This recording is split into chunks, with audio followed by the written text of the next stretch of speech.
Hello everyone, my name is Lowko and welcome back to Chronicle RuneScape Legends. Today I want to be showing you one of the other legends that is available in the game, and it's going to be none other than the Blacksmith. Now I haven't been able to play too many games with the Blacksmith thus far. Her name is going to be Linza, but she has actually a very cool mechanic as well. Last week we had a look at the Raptor, and before that I actually played some with the Mage with Artisan, and she basically has a lot of tricks up her sleeve with the spells that she has, and the Raptor focuses on a ton of armor early. However, Linza is unique in the fact that she is able to build up some of the strongest weapons. Obviously, she's gonna be the blacksmith of the bunch, but basically all of her cards, or at least a whole lot of her cards, will focus on building a very powerful weapon that you can use to strike your opponent and obviously eventually, you know, battle them to the death with.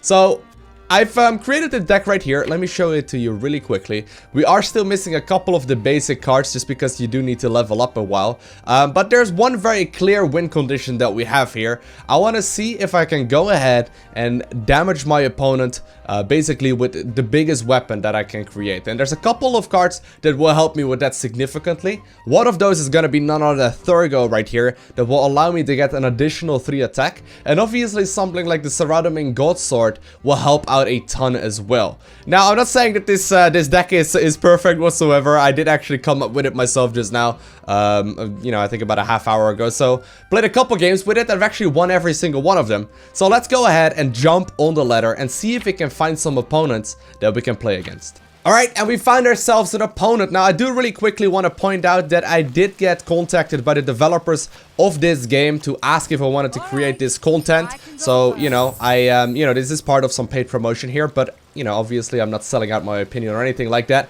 We're going to try and show you the best game that I can at the very least, okay? So, we got a couple of cards like the Living Rock Brawler in here as well that will improve my weapon quite a lot. And Geeka is actually very good as well, because I can go ahead and immediately start improving it. Let's have a look. Gain health. The Drunken Dwarf I don't really care for right now all too much. The Workshop is actually very good in combination with Ceratomin Sword.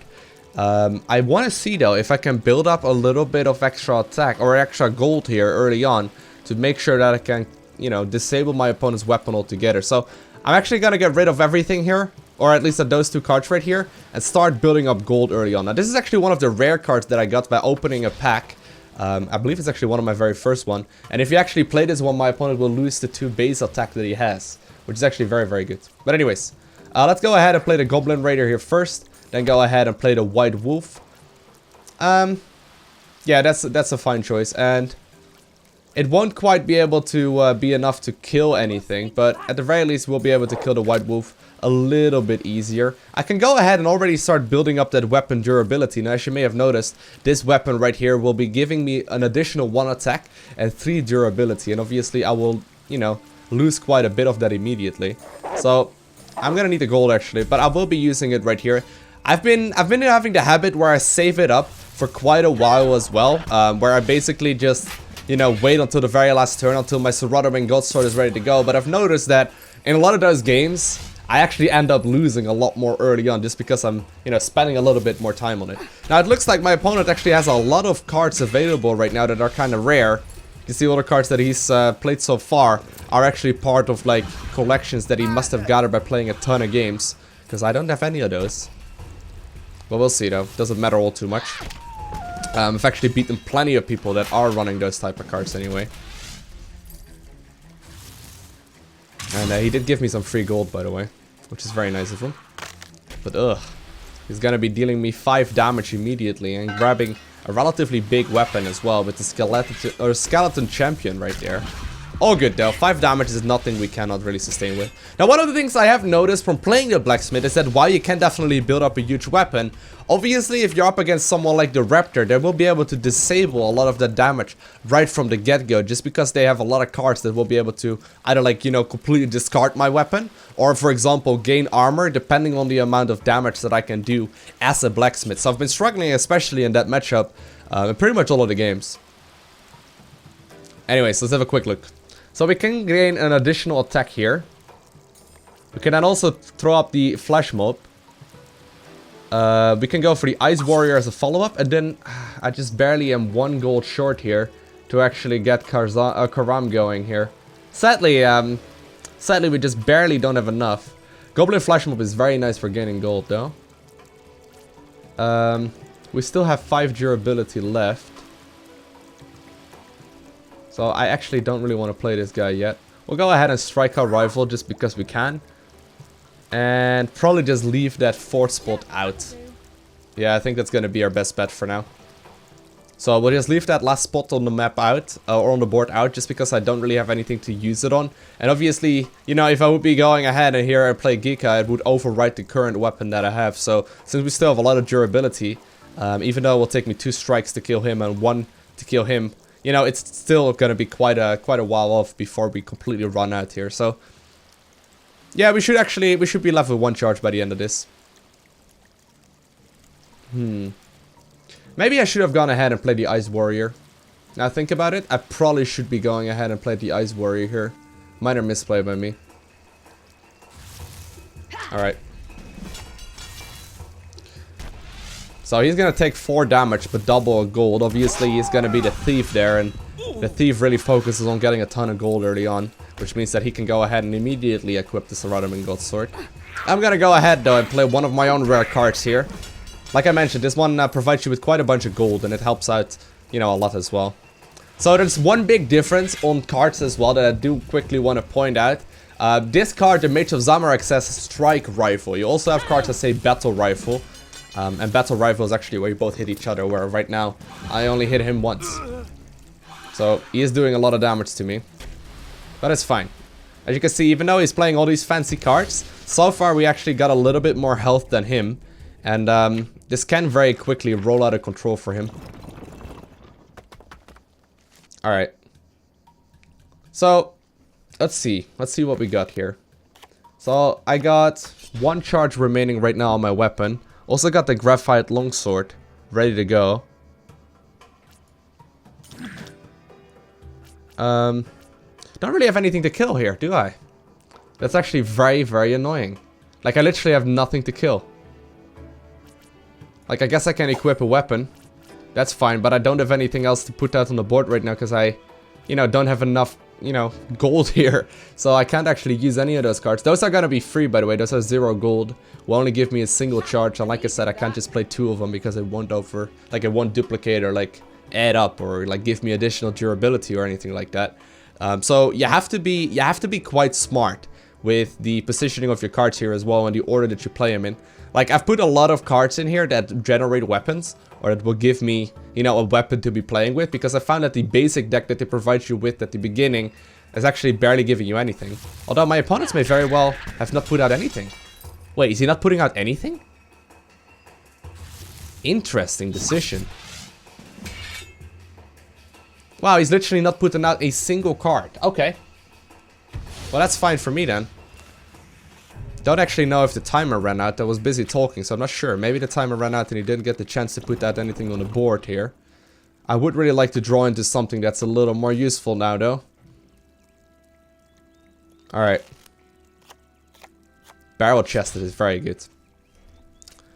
This one will give my weapon additional charges. I can go ahead and play the Hurl weapon. Rifle takes damage equal to your weapon's durability times 2. So even though we only have 1 right now, it is quite useful. We can play Geeka, Hurl the weapon. Probably go ahead and play the Drunken Dwarf as well, although that's not gonna help me out too much. Cheers. We can do it this direction. There's still 1 more chapter after this as well. So we'll actually just simply play it like this. Yeah, so he was actually on purpose saving up his cards there. I wonder what he's going for then. He may have something planned later on. Or he maybe just wants to battle me to death. We'll gain some extra health here, just because we can. Not all too much, but we'll be close to full health again. And we'll hurl the weapon that we got just to deal a little bit of additional damage to him. And obviously equipping the new Graphite Longsword right now. Alright, so let's see what we can do. So, this is going to be the final chapter here. The Grand Exchange. I hope I will be able to get enough gold here to, you know, like get this Saradomin sword. That'd be great. Oh, man. That's really unfortunate. Alright, we can build up some extra durability. Go for the Barrelchest here, which will be one shot, and at that point I have 2 charges on my weapon available. So yeah, this is actually probably the best that we could have hoped for out of a relatively bad situation. So basically, obviously, since my weapon will gain +2/+2, and it cost me 1 durability to hit him, I wouldn't be able to do that without the workshop here, because it would obviously first off lose my weapon, and then it doesn't have anything to put the 2 durability to. So this is actually relatively good for us. We'll see what we can do though, because he's been saving up cards for something. But I think if we manage to get all the way to the end without us dying or taking significant amounts of damage, we'll be left with a weapon that can do 9 damage for how many charges? For about 4 hits in a row. We are also the first in this game, so that means that we will hit him. Yeah, we'll hit him first, which should actually mean that we're gonna be in a great position here. So let's see what my opponent has put out on the board. He may have decided to actually just once again do absolutely nothing. I wonder.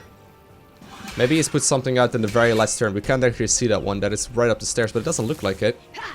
Nope, I guess he just had a really bad run or whatever, or he put too many cards in his hand that he couldn't spend, and therefore he obviously just simply ran out of steam. So we should be able to just simply battle him to death here. We will do 9 damage to him. He will do a little bit of damage to ourselves as well, but we will gain the victory.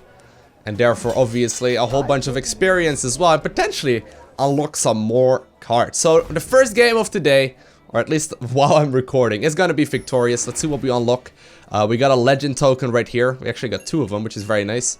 And we got some emerald and some other stuff as well. So in total, we played all the way until the very end. You can see like the weapon that we built was relatively powerful. I've had much stronger weapons actually, up to like 16 attack, which actually is very good.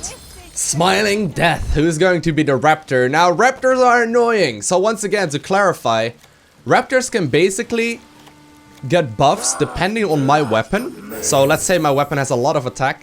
He can actually use that to be extremely annoying to us. But he also has cards that will discard my weapon altogether. And he saves one of those all the way until the 5th chapter. Obviously, I'm going to be in a ton of trouble. But anyways, we'll go ahead and pick 1 Geeka here. We probably want to get rid of the Mage of Zamorak and the Ceratomin Godsword for now as well. Although I really do want to get one in the end.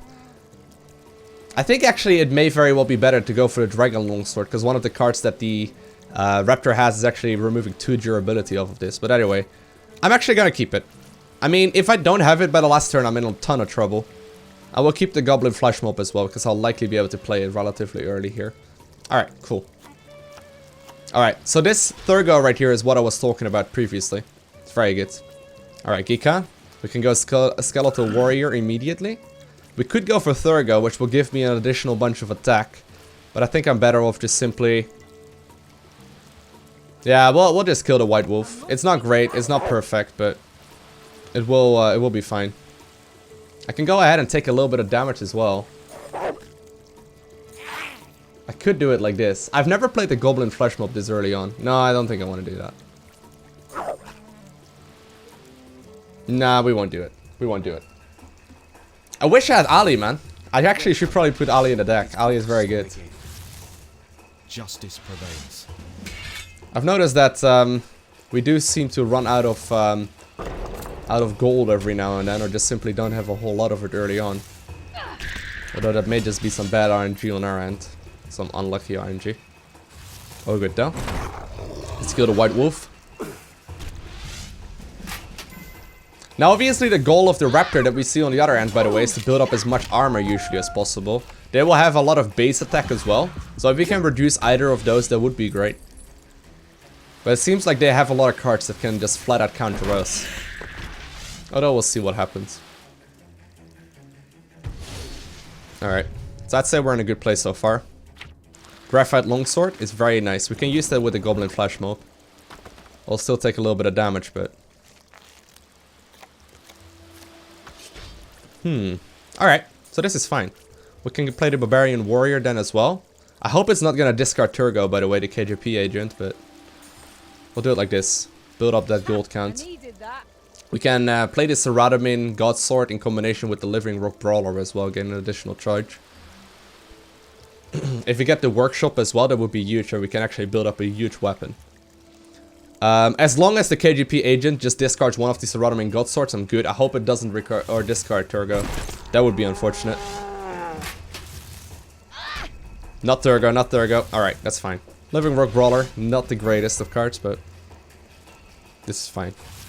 Ooh, he's spending 4 of his armor and drawing 4 cards. That's a ton of cards. Alright, yeah, so you can see, like, he's already starting to build up that weapon right now. Or that armor right now. He already had a whole bunch of it. He discarded a couple of it. But it's already starting to get rather big here. That's what she said. Okay, sorry, I had to. The Goblin Flash Mob, though. We're gonna be able to kill it in 2 hits. But provide us with 4 gold. And only took 1 damage for that, so that's pretty nice. So we could go ahead here. And play Karam. Reduce the attack that he has. It's 7 gold, though. It's kind of steep.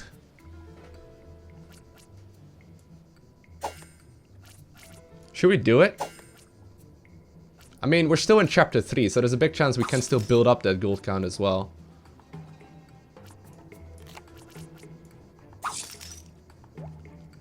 We do need to have a weapon out, obviously. Alright, we'll grab some extra health then while we're at it. Alright, so we're taking a risk here. So I'm gonna be spending my gold in order to reduce his base attack. I'm gonna be healing myself up in the process. Gotta make sure I got them in a good order. There we go. We'll see if it pays off. Obviously, it could mess with him if we would have played it a couple places earlier. Because it would be able to mess up this entire turn from him and he could potentially take a lot more damage. Especially if I knew he was going for the Dragon Longsword. That would actually be great for us if we knew this. I would have been able to reduce his damage. If he goes for any big minions here, he wouldn't be able to one-shot them. Although I guess it wouldn't have mattered. Alright. So we get some extra healing here with the Drunken Dwarf. Beer. Okay. And we're back at full health. First off, he's gonna strike me, which is unfortunate because I'm just about to spend my own weapon and, you know, make him lose some attack, but... Oh well, that's fine. So that's base attack, by the way, that he's losing. He already has a ton of armor, though.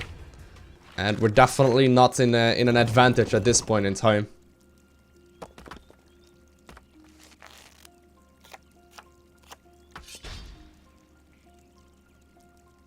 Okay, so this is really nice.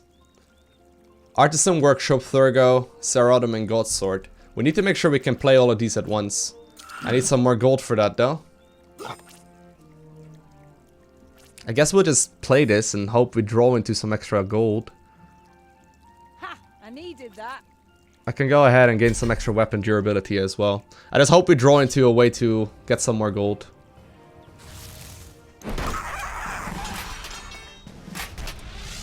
We can get a really powerful weapon though, and even though he has a lot of armor built up at this point already, and he's starting to build up even more of it, we definitely will have a very powerful weapon that could potentially just hit him to death. If we draw into a second Thurgo and a way to finance it, I suppose, we're in a really good place. Alright.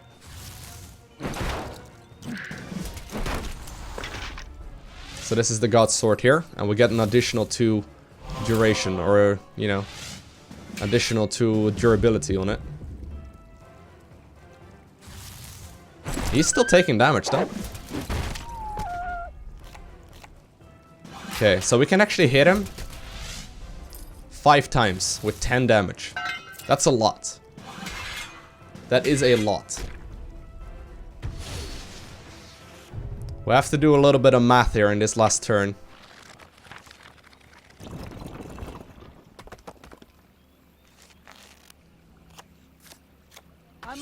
Okay, this is great. Barrelchest is the greatest card I could have drawn into, it feels like. We'll play the Barrelchest. That will give me an additional 2 attack. But then also play Thurgo. Oh wait, I can't actually play Thurgo. We'll play the Living Rock Brawler then. Sadly, I can't go for Thurgo. We have 2 of them in hand here. I probably should have, or I shouldn't have reduced his base attack. If I wouldn't have done that, we would be able to build up a weapon that does... How much? That would be 13. That would be 19 damage in total. We'll do it like this. We'll do it like this. We'll have to fight him here in the end. No need for any more math. He's gonna build up some more attack power now. And I guess we'll figure out exactly who is going to be stronger. While he has a lot of, you know, a lot of extra health in that armor, our weapon actually has 6 durability at this point, and we can hit him over and over and over again. Now he is, you know, lucky to go first here. That will give him a pretty major advantage in this final fight. But anyways, we'll do 13 damage every time. 13 damage every time. He's losing health here. Okay. The Dragon Longsword. The Dragon Longsword will bring him up to 10 attack. We will be able to survive the first 3 hits. But it's just barely not gonna be enough. Oh man, if he would have been allowed to go first, we actually would have won this match. We actually would have won this match. That is really unfortunate. So sadly, we do actually gain a defeat there. Now, one of the things I have been a little bit worried about with Chronicle, to give you my honest opinion, is whoever seems to basically like throw up the coin or whatever, or like roll the dice and is allowed to go first in any of those games, be it like the first ones to lay the cards out on the board, or be it to be the final one that is still alive at the very end of the game. You're actually going to be able to strike your opponent first as well. And the player that is going second is gonna get 1 additional card early on. And I'm not 100% convinced that that one extra card early on is gonna make that big of a difference. I guess if you're playing a mage that actually has a lot of spell power and can basically nibble away at her opponent, right, while the game is still running, you'll be able to do quite a bunch of damage that way. And, you know, going second is not that big of a deal. But you can see, like, in this game, we would have actually won the match if we would have been able to go for the RNG first. Like, we would have gotten a little bit more value out of the cards that happened prior in this match. But then also, by the very ending, we would have been a little bit more powerful. And we would have actually, you know, made the difference right there. Either way, that's one of the concerns that I sort of do have. Obviously, that's one of these things that is easily going to be fixed. Looks like we have unlocked some new cards as well. We can have a quick look at those and see what exactly they were. Although, I may... Oh, is it pulverized? Was that the one? Rival takes damage equal to your weapon attack times 2 and it loses 3 weapon attack. Alright. So that's actually pretty interesting as well. But yeah, like that's the one concern that I do have. Like the person that's allowed to go first seems to have a pretty major advantage. Either way though, I hope you enjoyed watching this video. If you haven't already, hit the like button. If you want to see more content, hit the subscribe button. And I want to thank you all for watching. Have an amazing day. Do not forget to smile. And I'll see you in the next one. Bye!